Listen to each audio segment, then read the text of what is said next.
They wanted me to ask you to set up the story a little bit. I know it's huge. No, I can't do that now. So many times? Yeah. Okay, let me just ask you. No, you can't give me any questions that require heavy lifting. You have to ask me a direct question that I can give you specific answers to. Fine. Well, I mean, the first time everybody's reacting to the size of the script. I mean, did you intend to have it sort of in the back of your mind, broken up into 2 volumes? You know what? If I had known I could do it in 2 movies, I would have jumped at that chance. I never thought I was going to have that opportunity to do that. But I was semi-delusional, all right, about the length of the script, all right, because one of the things about the script is I didn't write it like a normal script. It wasn't written like in a blueprint. Here's the blueprint for the movie fashion. I wrote it like literature. I wrote it like it was a book. All right. And so I was thinking, there's tons of pages in this, but it's all because of my descriptions.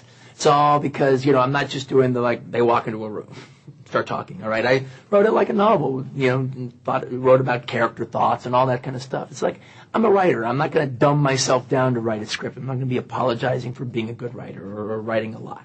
All right. So I was thinking, I was applying that most of that would deal with, that would just deal with most of that. All right, and so when you boiled it all down, took out all the fancy prose, it would probably just be about like a 2.5-hour movie. All right, and that was kind of the goal. And even when we were editing it, I was just still hoping, well, okay, it takes like 90 minutes to get through the Oren section of the movie. Then that gives me an hour to wrap it up. All right, I figured I may or may not be, I might be wrong by 10 minutes, but maybe it would work out. But so that was I wasn't quite fiddling while Rome burned. All right, I knew but I thought it could somewhat be tamed to be 2.5 hours. All right, but I knew there were going to be sacrifices in doing that. But I figured it would be worth it. But then because that's all the option I had. But there was a little bit of a tear I was shedding for the idea of having to do that. Because, to give you an example, what would be cut? All the things that I think help give the movie its special canvas, all right, would be cut. Like, probably the Texas Ranger scene would be gone at the beginning. But that's a nice little moment there at that time.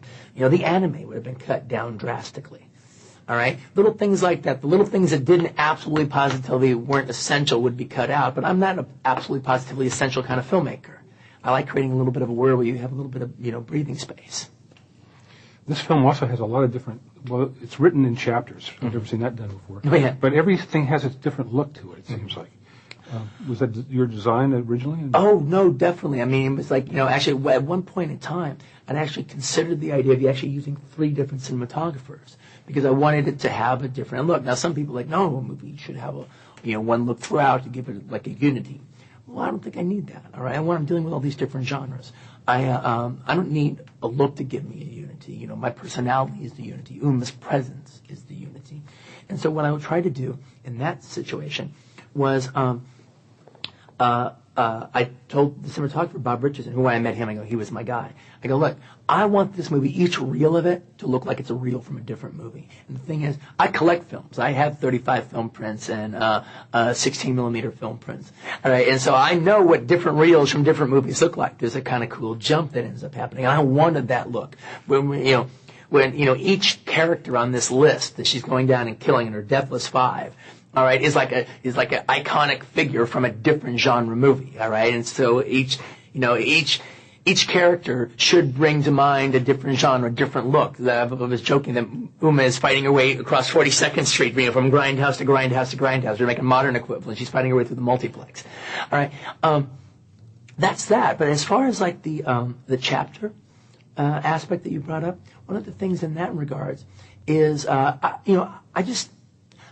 I'm very influenced by novelistic structure, all right? And the thing that I'm influenced by it the most is I actually think when transferred to film, a novelistic structure actually ends up being very cinematic, all right? And usually when they translate novels to movies, they actually throw away that novelistic structure and they actually throw away the most cinematic aspects if they figured out a way to do it that you could have and just do it all linear. I like the chapter aspect in this.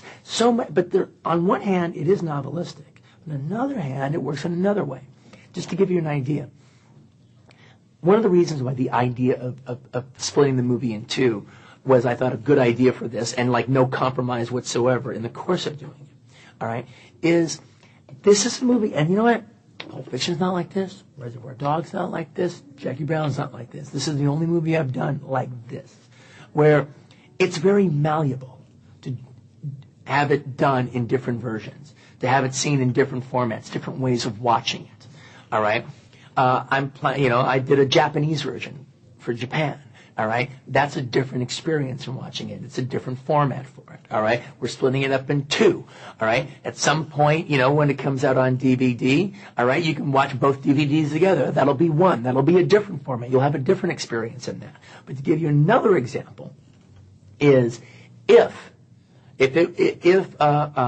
serials, all right, were still a legitimate art form and made an economic sense in a real world way, which they don't now, but if they did, you could release one chapter, there's 10 chapters in the whole movie altogether, you could release one chapter of Kill Bill, all right, in front of each new movie that opened every new weekend, all right, and just right in front of it, one chapter would be 10 minutes long, another chapter would be 40 minutes long, but you could release it in front of each new movie that opened every week, and at the end of 10 weeks, you would have seen Kill Bill. I mean, there would have been no compromise in your viewing experience. Is that one of the reasons why you like DVDs so much? Is because of that flexibility?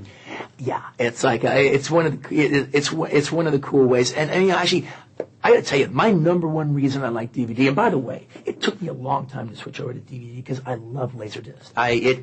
It killed me to see that format die, and I buried my head in the sand about it for a long, long period of time. That's why it took so long for Jackie Brown to come out on DVD. I like the fact that it came out on Laserdisc, and like you had to see that. Okay, but you know what?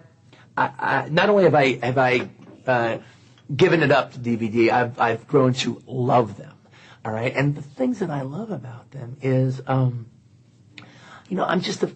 movie is a tribute to all these old grindhouse movies and old exploitation movies, and even in the heyday of video, there has never been more access to these genre movies than the way there is on DVD. Because oftentimes when they were put on video, they were cheap companies and they were awful prints and they were just thrown together. Now, you're actually watching these movies in a better format, in a more pristine format than they've ever been shown, ever, under any circumstances. They never look this good in the theater.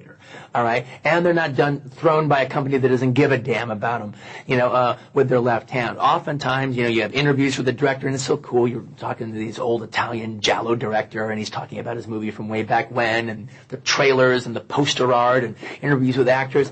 It's just fantastic. And you can find all these great spaghetti westerns on DVD, all these great Italian giallos, all these great kung fu movies. Which, by the way, I went through the 80s when you went to go to Chinatown to watch these Hong Kong movies, and subtitles that were barely there, or you can barely read them, you're getting retina damage trying to read them, but you still did it anyway, all right? And they always looked like they were shot through an aquarium because the videos were a bootleg of a bootleg of a bootleg, all right?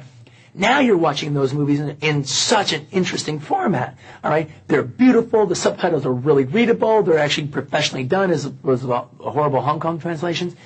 And it's like, you're really seeing these movies with their best foot forward, All those years that people laughed at the Italian exploitation movies because of the dubbing and all that stuff. Now you can actually see them in Italian, the way they were always meant to be, and all of a sudden all the cheesiness runs away from them, and they actually play like art films now. That's the thing I love so much about DVD. And the thing is, there is also an aspect, because of all that genre stuff that's out there now, and all that exploitation stuff that's out there now, audiences that were never, didn't grow up at that time, another generation has maybe, if they read the right video watchdog or psychotronic video guide, they can be pointed in that direction, and they can even be a little schooled on the elements that are in Kill Bill before they see it. Or if you're brand new to it and Kill Bill is